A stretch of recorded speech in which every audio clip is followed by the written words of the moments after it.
Hello guys! I'm back. For today's video, ituturo ko sa inyo kung paano magda-download or mag-install ng Palawan Pay app. Welcome to my channel. Please subscribe.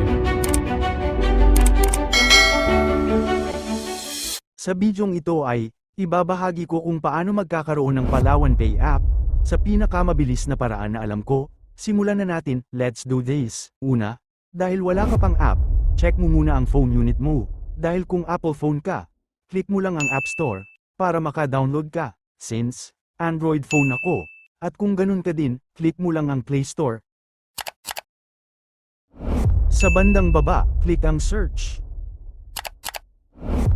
Sa search bar, hanapin or type ang Palawan Pay app.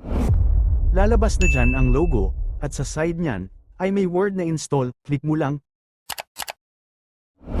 Magno-notify ng complete account setup, click mo lang continue. Then, lalabas ang mga payment methods ng Google, hayaan mo lang yan, dahil free download ang kailangan mo, kaya ang kiklik mo ay, skip.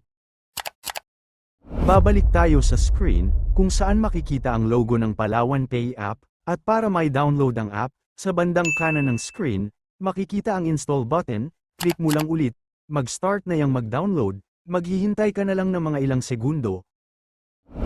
At yun na, successful nang na-install o download ang Palawan Pay app.